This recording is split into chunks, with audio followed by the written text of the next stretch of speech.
आज हम लोग करने वाले हैं क्लास 9 हिंदी क्षितिज पार्ट 1।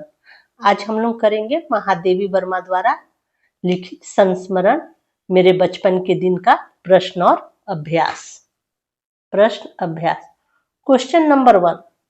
मैं उत्पन्न हुई तो मेरी बड़ी खातिर हुई और मुझे वह सब नहीं सहना पड़ा जो अन्य लड़कियों को सहना पड़ता है।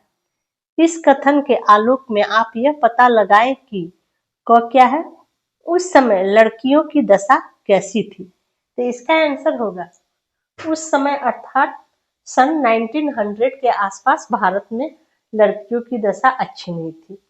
लड़की को पैदा होते ही मार दिया जाता था, उन्हें बोझ समझा जाता था। महादेवी वर्मा अपने एक संस्मरण में लिखती हैं, घर के सभी लोग नौकर चाकर बैंड वाले सब लड़का होने की प्रतीक्षा में खुश बैठे रहते हैं। जैसे ही लड़की होने का समाचार मिलता है सब दुखी हो जाते हैं। लड़कियों के साथ अच्छा व्यवहार नहीं किया जाता, पढ़ाई लिखाई से उन्हें दूर रखा जाता था। ख क्या है, लड़कियों के जन्म के संबंध में आज कैसी परिस्थितियां हैं। तो इसका आंसर होगा आज के समय लड़कियों की दशा में बहुत सुधार हुआ है। बहुत से जागरूक लोग लड़का लड़की के अंतर को धीरे धीरे कम करते जा रहे हैं। शहरों में लड़कियों को लड़कों की तरह पढ़ाया लिखाया भी जाता है, परंतु लड़कियों के साथ पूरी तरह भेदभाव अभी भी समाप्त नहीं हुआ है। आजकल जितनी भी भ्रूण हत्याएं हो रही है लड़कियों के जन्म को रोकने के लिए ही हो रही है। देश में लड़के लड़कियों का अनुपात बिगड़ता जा रहा है। वास्तव में लड़कियों के जन्म को रोकना वहां के निवासियों की मानसिकता पर निर्भर करता है। Question number 2। लेखिका उर्दू फारसी क्यों नहीं सीख पाई। इसका आंसर है लेखिका को उर्दू फारसी में बिल्कुल रुचि नहीं थी। उनके बाबा चाहते थे कि वो उर्दू फारसी सीख ले, लेकिन लेखिका के बस की नहीं थी। जब वे मौलवी साहब को देखती तो वे चारपाई के नीचे छिप जाती। Question number 3। लेखिका ने अपनी माँ के व्यक्तित्व की किन विशेषताओं का उल्लेख किया है। इसका आंसर होगा लेखिका ने अपनी माँ के व्यक्तित्व की विशेषताओं का उल्लेख किया है कि उनकी माँ हिंदी तथा संस्कृत जानती थी। गीता में उन्हें विशेष रुचि थी। पूजा पाठ के समय लेखिका माँ के साथ बैठ जाती थी और संस्कृत सुनती थी। इससे पता चलता है कि उनकी माता धार्मिक स्वभाव की महिला थी। वे सुबह प्रभाती गाती थी, शाम को मीरा के पद गाती थी, सवेरे कृपा निधान पंछी बन बोले पद गाती थी। Question number 4। ज्वारा के नवाब के साथ अपने पारिवारिक संबंधों को लेखिका ने आज के संदर्भ में स्वप्न जैसा क्यों कहा है। इसका आंसर होगा ज्वारा के नवाब के साथ महादेवी वर्मा के पारिवारिक संबंध सगे संबंधियों से भी अधिक बढ़कर थे। ज्वारा की बेगम साहिबा के मन में हिंदू मुसलमान का भेद नहीं था। वे राखी के दिन अपने पुत्र को महादेवी से राखी बंधवाती थी और मुहर्रम पे महादेवी के परिवार वाले को सम्मिलित किया करती थी। ऐसे आत्मीय संबंधों की आज समय में कल्पना भी नहीं की जा सकती, लेकिन आज के संदर्भ में इसे स्वप्न जैसा ही कहा गया है। रचना और अभिव्यक्ति। Question number 5। जेबुनिशा महादेवी वर्मा के लिए बहुत काम करती थी। जेबुनिशा के स्थान पर यदि आप होते तो महादेवी से आपकी क्या अपेक्षा होती। इसका आंसर है जेबुनिशा के स्थान पर अगर मैं महादेवी के लिए कुछ काम करती तो मैं संबंधों के आधार पर उनसे उपेक्षा करती। अगर मैं उनसे दोस्त के रूप में उनकी सहायता करती तो उनसे प्रेम चाहती। यदि उनकी प्रशंसिका के रूप में उनकी सहायता करती तो कभी कभी उनसे कविता भी सुन लेती। अगर मैं उनकी सहायक के रूप में सहायता करती तो उनसे पैसों के साथ साथ प्रेम और आदर की भी अपेक्षा करती। Question number 6। महादेवी वर्मा को काव्य प्रतियोगिता में चांदी का कटोरा मिला था। अनुमान लगाइए कि आपको इस तरह का कोई पुरस्कार मिला हो और वह देश हित में या किसी आपदा निवारण के काम में देना पड़े तो आप कैसा अनुभव करेंगे या करेंगी। इसका आंसर होगा यदि मेरे सामने देश हित का प्रश्न आता तो मैं भी महादेवी वर्मा की तरह चांदी का कटोरा अवश्य दे देती, क्योंकि मुझे भी ऐसा दान करते समय बहुत अधिक खुशी और गर्व महसूस करती। मैंने भी अपने देश के लिए अपना कुछ योगदान दिया। यदि मुझे भी कोई पुरस्कार मिला होता जो मेरी प्रतिभा का प्रमाण होता तो उसे त्यागना मेरी देशभक्ति या परोपकार भावना का प्रमाण होता। क्वेश्चन नंबर 7, लेखिका ने छात्रावास के जिस बहुभाषी परिवेश की चर्चा की है उसे अपनी मातृभाषा में लिखिए। तो इसे आपको अपनी मातृभाषा में लिखना है। आपका जो मातृभाषा होगा उसमें लिखिए। अगर आपका मातृभाषा बंगाली है तो बंगाली में लिखिए, अगर उड़िया है तो उड़िया में लिखिए, अगर मराठी है तो मराठी में लिखिए। तो ये आपको स्वयं करना है। क्वेश्चन नंबर 8, महादेवी जी के इस संस्मरण को पढ़ते हुए आपके मानस पटल पर भी अपने बचपन की कोई स्मृति उभर कर आई होगी, उसे संस्मरण शैली में लिखिए। इसका आंसर है, ये भी आपको स्वयं करना है। जैसे आपके भी बचपन में कोई इस तरह का कुछ घटना हुआ होगा या कोई अच्छी बात होगी, तो आपको सोचकर आपको खुद से वैसा संस्मरण शैली में आपको खुद से लिखना है कि आपके साथ क्या क्या हुआ, किस चीज को आप याद करके खुश होते हैं या किस चीज को आप देखकर आप दुखी होते हैं। तो ऐसा बचपन में बहुत सारी चीज हुए रहता है जिसे आपको खुद सोचकर उसे लिखना है। क्वेश्चन नंबर 9, महादेवी ने कवि सम्मेलनों में कविता पाठ के लिए अपना नाम बुलाए जाने से पहले होने वाली बेचैनी का जिक्र किया है। अपने विद्यालय में होने वाले सांस्कृतिक कार्यक्रमों में भाग लेते समय आपने जो बेचैनी अनुभव की होगी उस पर डायरी का एक पृष्ठ लिखिए। इसको इस प्रकार लिखा जा सकता है, डायरी का पृष्ठ सबसे पहले लिखेंगे, फिर दिनांक लिखेंगे, फिर स्थान लिखेंगे, कहाँ से मतलब वो लिखा जा रहा है। तो क्या है, मेरा विद्यालय, विद्यालय का क्या नाम है वो डालना होगा। तो जैसे हमने लिखा है विद्यालय का नाम कन्या उच्च विद्यालय, और फिर लिखना क्या है, नीचे पैराग्राफ में लिखना है, आज मेरे जीवन का एक बहुत ही यादगार दिन रहा। हमारे विद्यालय में वार्षिक सांस्कृतिक कार्यक्रम आयोजित किया गया था। मैं भी इस कार्यक्रम में भाग लेने के लिए बहुत दिनों से तैयारी कर रही थी। मैं नृत्य प्रतियोगिता में शामिल हुई थी। फिर दूसरा पैराग्राफ में क्या लिखना है, कार्यक्रम की शुरुआत विभिन्न कार्यक्रमों से हुई। जैसे जैसे मेरा नंबर पास आता गया मेरा दिल तेजी से धड़कने लगा। मैंने खुद को संभाला। जब संगीत के साथ मेरा नृत्य शुरू हुआ तो मेरा डर अपने आप खत्म हो गया, जैसे मुझे लगा कि मैं किसी और ही दुनिया में पहुंच गई। फिर लास्ट में क्या लिखना है, कार्यक्रम खत्म होने पर शिक्षक, मेरे दोस्त सभी ने मेरी प्रस्तुति की प्रशंसा की। मुझे बहुत खुशी हुई, आत्मविश्वास भी बढ़ा। यह दिन हमेशा मेरी यादों में ताजा रहेगा। भाषा अध्ययन। क्वेश्चन नंबर 10, पाठ से निम्नलिखित शब्दों के विलोम शब्द ढूंढकर लिखिए। विलोम का क्या मतलब होता है, उल्टा शब्द लिखना है। जैसे क्या दिया हुआ है, विद्वान, अनंत, निरपराधी, दंड और शांति। तो विद्वान का क्या होगा, विद्वान का विलोम शब्द होगा मूर्ख, निरपराधी का विलोम होगा अपराधी, शांति का बेचैनी, अनंत का अंत होगा और दंड का पुरस्कार होगा। तो निम्नलिखित शब्दों से उपसर्ग प्रत्यय अलग कीजिए और मूल शब्द बताइए। जैसे निराहारी में दे दिया गया है ना, एक करके आपको दिखाया गया है। जैसे क्या है, निर प्लस आहार प्लस ई, समझ गए। तो इसमें आहार जो हो गया सो क्या हो गया, मूल शब्द हो गया।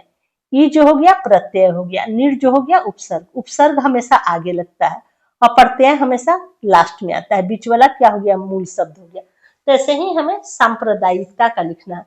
सांप्रदायिकता का क्या होगा, उपसर्ग के सामने हम क्या लिखेंगे, सम लिखेंगे, ठीक है। और मूल शब्द के पास हम क्या लिखेंगे, मूल शब्द हो जाएगा इसका प्रदाय, और प्रत्यय इसका क्या होगा, इक, इक या ता होगा, ठीक है।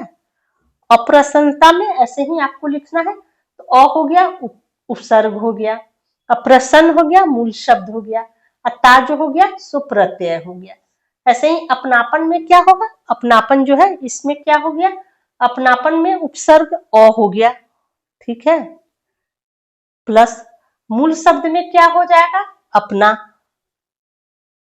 मूल शब्द में क्या हो जाएगा, अपना, अब प्लस प्रत्यय में क्या हो जाएगा, पन, अपनापन। ऐसे किनारीदार का क्या हो जाएगा, किनारीदार का क्या कहा जा रहा है, उपसर्ग नहीं हो सकता, तो यहाँ कट कर देंगे। और इसका मूल शब्द क्या हो जाएगा, किनारा हो जाएगा। मूल शब्द जो होगा किनारीदार का किनारा होगा, उपसर्ग इसका नहीं है। और प्लस, और इसका क्या कहा जा रहा है, प्रत्यय क्या होगा, दार होगा। और स्वतंत्रता का ऐसे ही क्या होगा, इसमें स्व जो हो जाएगा, स्व जो है सो उपसर्ग हो जाएगा, प्लस मूल शब्द में क्या हो जाएगा, तंत्र, क्या आ जाएगा मूल शब्द में, तंत्र। अब प्लस प्रत्यय क्या हो जाएगा, लास्ट वाला ता।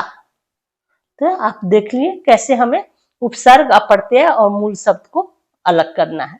फिर 12 क्वेश्चन नंबर क्या है, निम्नलिखित उपसर्ग प्रत्ययों की सहायता से दो दो शब्द लिखिए। उपसर्ग में क्या करा, अन से दो उपसर्ग बनाना है, अ से दो उपसर्ग बनाना है, सत से दो बनाना है, स्व से दो बनाना है, दूर से दो बनाना है। तो हमें दो दो शब्द लिखना है। तो उपसर्ग हमेशा आगे होता है, ठीक है। तो हम लोग क्या बना सकते हैं, उपसर्ग में अन से क्या बना सकते हैं, दो शब्द हमें बनाना है, तो अन बना सकते हैं, अनायास बना सकते हैं, ठीक है। अ से क्या बना सकते हैं, अचार बना सकते हैं, अशांति बना सकते हैं। सत्य से क्या बना सकते हैं, सत्संग, और क्या बना सकते हैं, सच्चरित्र बना सकते हैं। स्व से क्या बना सकते हैं, स्वराज या स्वयंवर बना सकते हैं। ऐसे ही अब कह रहा है प्रत्यय में, दार से बनाना है हार वाला अन्य, तो दार से क्या बना सकते हैं, दार से हम लोग हवलदार, पहरेदार। हार से क्या बना सकते हैं, चंद्रहार और आहार। वाला से क्या बना सकते हैं, पान वाला, मिठाई वाला। अनीय से क्या बना सकते हैं, दयनीय और सहनीय। अब ये 13 देखते हैं। पाठ में आए समासिक पद छांटकर विग्रह कीजिए। जब आप पाठ पढ़ेंगे तो इसमें बहुत सारा ऐसा समासिक पद है, उसे आपको छांटना है और उसका विग्रह करना है। तो जैसे इसमें लिख दिया गया है ना, पाठ में से लिया गया है समास, पूजा पाठ, इसका विग्रह किया गया है, पूजा और पाठ। तो ये क्या, पूजा और पाठ जो होगा सो कौन समास होगा, द्वंद्व समास होगा। पूजा और पाठ जो होगा सो द्वंद्व समास। तो ऐसे ही हमें चैप्टर में से लेना है। तो जैसे हमें क्या करना है, जैसे चैप्टर में से हमने लिया कुल देवी, तो विग्रह इसका कैसे करेंगे, कुल की देवी। और ये कुल की देवी कौन समास हो जाएगा, ये तत्पुरुष हो जाएगा। तो हम कैसे लिख सकते हैं, यहाँ पर हमने एक लिया कुल देवी, इसका हम लोग क्या विग्रह करेंगे, कुल देवी का कुल की देवी।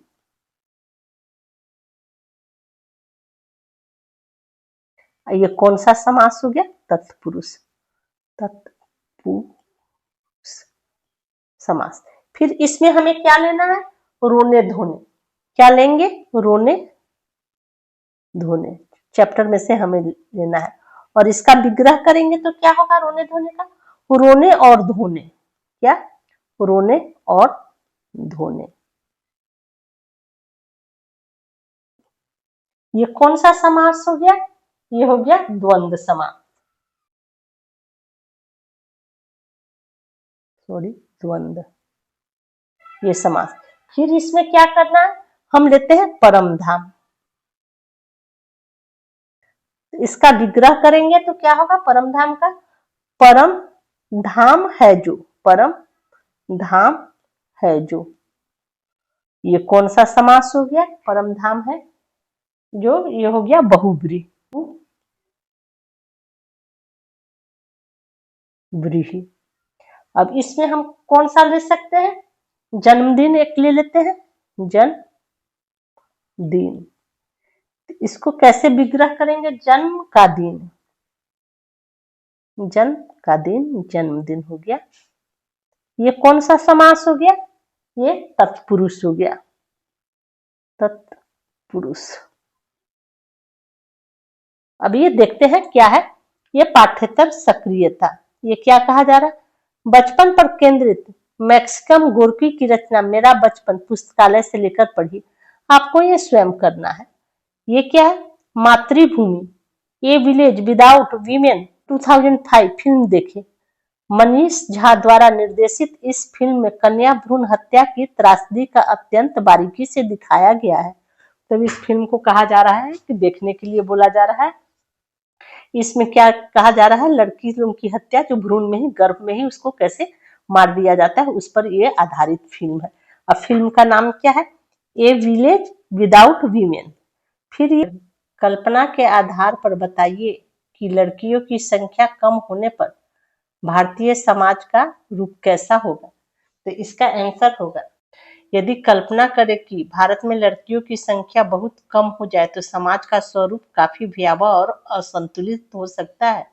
इसका प्रभाव इस प्रकार होगा, विवाह संबंधी समस्याएं आएंगी, जैसे कम लड़कियों के कारण लड़कों के लिए विवाह करना कठिन हो जाएगा। विवाह योग्य लड़कियों की भारी कमी से विवाह बाजार में भारी असंतुलन पैदा होगा। इसकी वजह से क्या होगा, बाल विवाह, बहु विवाह और विवाह के लिए मानव तस्करी जैसी समस्याएं बढ़ सकती। और दूसरा क्या हो सकता है पॉइंट, मानसिक तनाव और अपराध में वृद्धि। जब लड़कों की संख्या अधिक होगी और विवाह के अवसर कम होंगे तो समाज में असंतोष, अपराध और यौन हिंसा भी बढ़ सकती है। फिर तीसरा पॉइंट क्या होगा, स्त्रियों पर अत्याचार और बोझ बढ़ेगा। कम संख्या होने के कारण स्त्रियां पर घर और बाहर दोनों जगह अत्यधिक दबाव होगा। उनसे यह अपेक्षा होगी कि वो संतान उत्पत्ति से लेकर कमाई तक की सभी भूमिका निभाए। चौथा पॉइंट क्या होगा, जनसंख्या में असंतुलन होगा।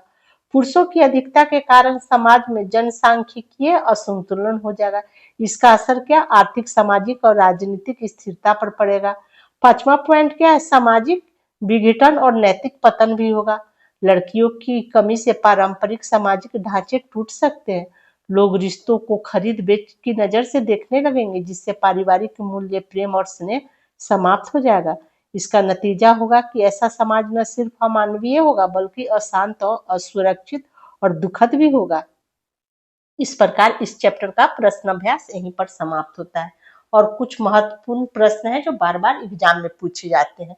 क्वेश्चन नंबर 1 क्या है, महादेवी वर्मा की अध्ययन संबंधी रुचियों पर प्रकाश डालिए। क्वेश्चन नंबर 2 क्या है, महादेवी जी अपना कटोरा खोकर भी प्रसन्न क्यों थी। क्वेश्चन नंबर 3 क्या है, बेगम साहिबा के मन में हिंदू मुसलमान का भेद नहीं था, कैसे, पाठ के आधार पर बताइए। क्वेश्चन नंबर 4 क्या है, सन 1917 हिंदी की क्या स्थिति थी, पाठ के आधार पर लिखिए। क्वेश्चन नंबर 5 क्या है, स्वतंत्रता आंदोलन में कवि सम्मेलनों का क्या योगदान था। क्वेश्चन नंबर 6 क्या है, मेरे बचपन के दिन, पाठ के आधार पर लिखिए कि महादेवी वर्मा के जीवन पर किन किन लोगों का अत्यधिक प्रभाव पड़ा था। इस प्रकार इस चैप्टर का प्रश्न अभ्यास यहीं पर समाप्त होता है। और हैंड रिटन नोट्स का लिंक वीडियो के डिस्क्रिप्शन में डाल दिया गया है, पढ़ने के लिए आप उसका प्रयोग कर सकते हैं।